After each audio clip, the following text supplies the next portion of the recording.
एक वो इंसान है जो प्राचीन ऋषियों पर हंसता है। उसके हिसाब से पूरी हिंदू विचारधारा सरासर बकवास है। इसके विपरीत वह है जो हर बात में शकुन अपशकुन बता रहा है। उसकी प्रजाति में जो भी कुछ अंधविश्वास है वह उस सब के लिए कोई फिलोसॉफिकल, मेटाफिजिकल या भगवान जाने कैसी कैसी बेवकूफाना एक्सप्लेनेशन देता है। उसके हिसाब से गांव का हर एक अंधविश्वास वेदों में दिया हुआ है। इससे तुम्हें बचना है। मैं कहता हूं कि ऐसे अंधविश्वासी मूर्ख बनने से बेहतर है कि नास्तिक बन जाओ, क्योंकि नास्तिक तो फिर भी जिंदा है, उसका तो कुछ हो सकता है। लेकिन अगर अंधविश्वास घुस गया तो दिमाग खत्म, जिंदगी का पतन होने लगता है। रहस्यवाद से बचिए। कोई रहस्य नहीं है रिलीजन में, वेदों में, वेदांत में, संहिता में, पुराण में कौन सा रहस्य है। प्रकृति के बारे में हमारा ज्ञान सीमित है और इसलिए कुछ बातें सुपर नेचुरल लगती हैं, लेकिन इनमें से कोई भी चीज रहस्य नहीं है। इस मिट्टी पर कभी यह नहीं सिखाया गया कि धर्म के सत्य कोई रहस्य है या वे हिमालय की चोटियों पर बैठी हुई किन्हीं सीक्रेट सोसाइटी की प्रॉपर्टी है। मैं हिमालय गया हूँ, आप नहीं गए, आपके घर से सैकड़ों मील दूर है। मैं एक सन्यासी हूँ और 14 साल तक पैदल घूमा हूँ। कहीं पर कोई ऐसी सीक्रेट सोसाइटी नहीं है। ज्योतिष और ये सब रहस्यवादी बातें एक कमजोर दिमाग की निशानी है। कमजोर लोग जब अपना सब कुछ खो देते हैं और खुद को कमजोर पाते हैं, तब वे हर तरह के विचित्र तरीके इस्तेमाल करते हैं पैसा कमाने के लिए। ज्योतिषी के पास जाते हैं और इसी तरह की चीजें। वह कायर और मूर्ख है जो कहता है कि यही किस्मत है, लेकिन जो मजबूत व्यक्ति है वह खड़ा होता है कि मैं अपनी किस्मत खुद बनाऊंगा। बूढ़े हो रहे लोग किस्मत की बात करते हैं, नौजवान आमतौर पर ज्योतिष की तरफ नहीं आते। इसलिए जैसे ही ज्योतिष और ये सब रहस्यवादी बातें हमारे दिमाग में घर करने लगे, हमें एक डॉक्टर के पास जाना चाहिए, साथ में अच्छा खाना और आराम करना चाहिए।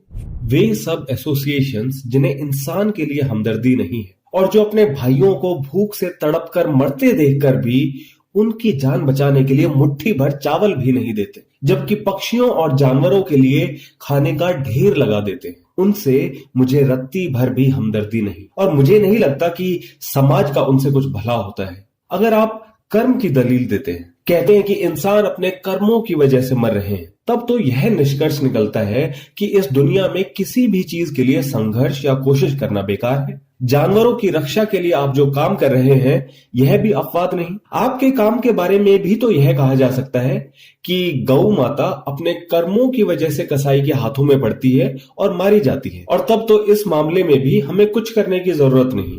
तब आप कोशिश करेंगे उन सभी परिस्थितियों को समझने की जो उसे नीचे खींच रही हैं, और महसूस करेंगे कि आप उसकी जगह होते तो शायद आत्महत्या कर चुके होते। मुझे एक औरत का ध्यान आता है जिसका पति एक बहुत बड़ा शराबी था। उसने मुझसे अपने पति के ऐसा हो जाने के बारे में शिकायत की।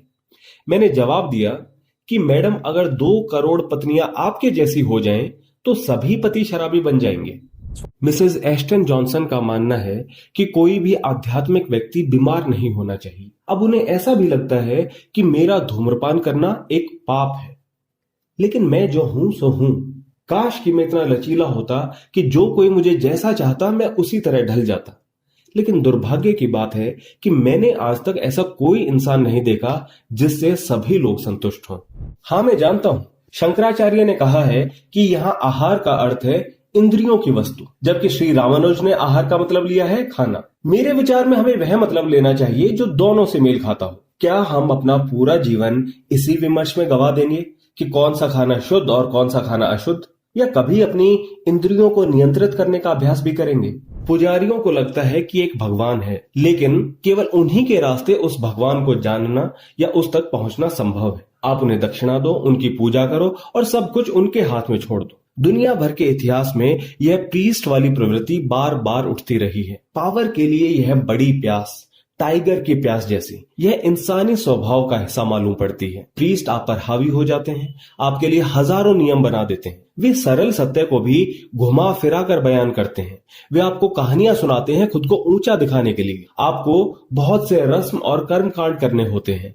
यह सब जीवन को इतना पेचीदा बना देता है, दिमाग को इस तरह उलझा देता है कि अगर मैं आपको साफ सीधी बात बताऊं तो आपको मजा नहीं आएगा। आप असंतुष्ट होकर घर जाएंगे।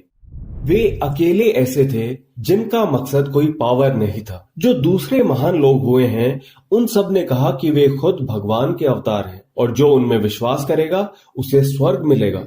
लेकिन बुद्ध ने अपने आखिरी सांस में भी क्या कहा? कोई तुम्हारी मदद नहीं कर सकता, खुद की मदद करो, खुद से अपनी मुक्ति का मार्ग बनाओ।